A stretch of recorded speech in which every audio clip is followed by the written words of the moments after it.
নমস্কার ডাক্তারবাবু। নমস্কার। আজ আমরা এসেছি ডাক্তার প্রদীপ কুমার দাসের কাছে। উনি ডাক্তার পি.কে. দাস নামে বেশি পরিচিত।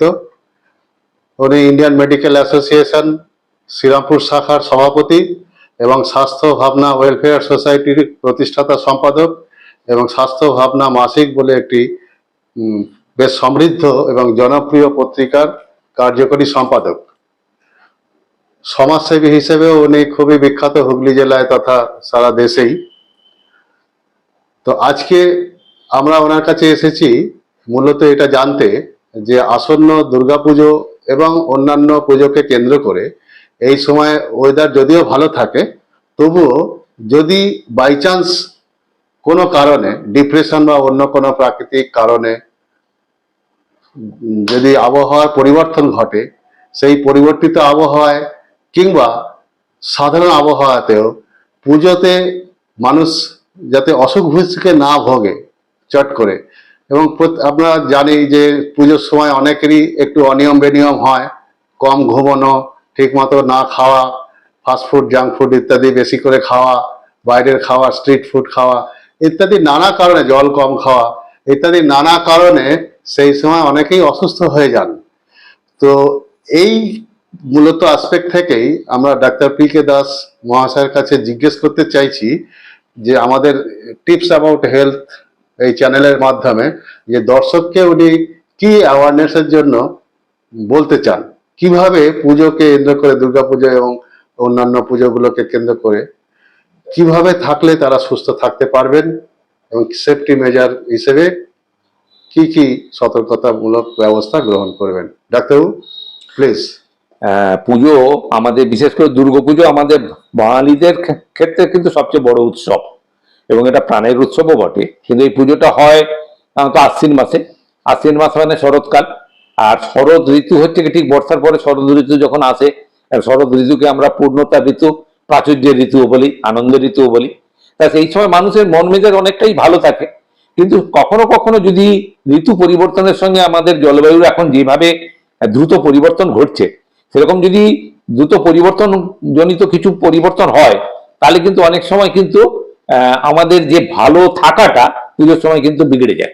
তখন কিন্তু ওই জলবায়ু পরিবর্তনের সঙ্গে সঙ্গে হঠাৎ দেখা গেল ভাইরাল ইনফেকশন গুলো হয়ে গেল, তখন বাড়ি ঘরে ঘরে জ্বর, সর্দি, কাশি, গলায় ব্যথা এইগুলো আসতে পারে।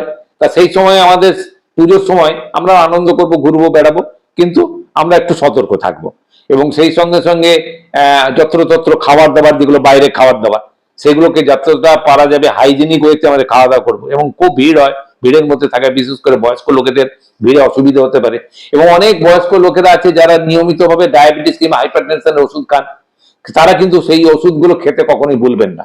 এবং তারা আনন্দ করুন, ঘুরে বেড়ান, কিন্তু প্রতিদিন যে রকম ভাবে, যে নিয়মে, যে ডোজে তারা হাইপারটেনশন কিংবা ডায়াবেটিস বা অন্য কোনো যে ক্রনিক রোগের ওষুধপত্র খাচ্ছেন, সেগুলো কিন্তু খেতে ভুলবেন না।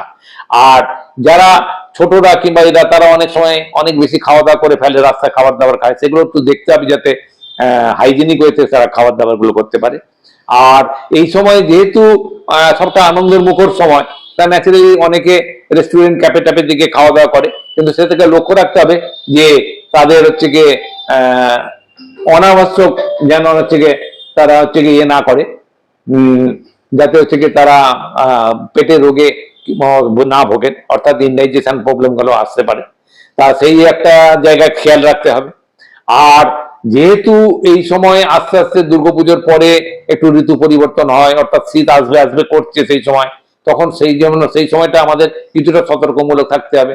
অর্থাৎ ঝট করে ঠান্ডা জলগুলো বেশি না খাওয়া, বা খুব গরম থেকে এসে ঠান্ডা জলগুলো না খাওয়া, এবং সেই সঙ্গে সঙ্গে একটু যদি রাতের দিকে বেরোনো হয় বা রাতে ঘরে হয়, তাই একটু হালকা গরম জামা কাপড় পরে থাকা, এগুলো রাখতে হবে।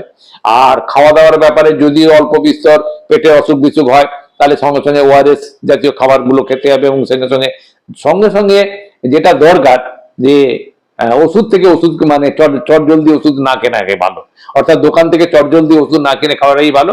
এমনি দু একবার উদারাময় বা পাতলা পায়খানা হলে পরে সেটা এমনি ওআরএস বা অন্য কিছু খাবার দাবার খেলেই মানে ঠিক হয়ে যায়। এবং সেই সঙ্গে সঙ্গে একটু খাবারটার ব্যাপারে যদি একটুখানি সতর্ক থাকা যায়, তাহলে কিন্তু এই ডাইজেস্টিভ প্রবলেমের জন্য যে ডায়রিয়াটা হয়, সেগুলো কেটে যায়। তার জন্য বেশি ওষুধ খাওয়ার প্রয়োজন হয় না। আর যে সমস্ত জায়গাতে বিশেষ করে বয়স্ক লোকেদের ক্ষেত্রে অনেক সময় খুব ক্লান্তি, ঘোরাঘুরি করার পর ক্লান্তি হয়ে গেলে তখন তাদের চট করে ঘুম আসতে চায় না, তখন তারা কিন্তু বায়না ধরে যে একটু ঘুমের ওষুধ দেওয়ার জন্য।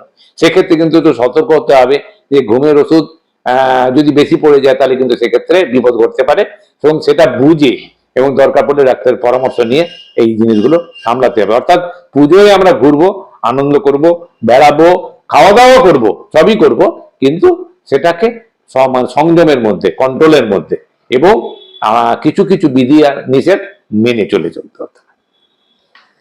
ধন্যবাদ। নমস্কার।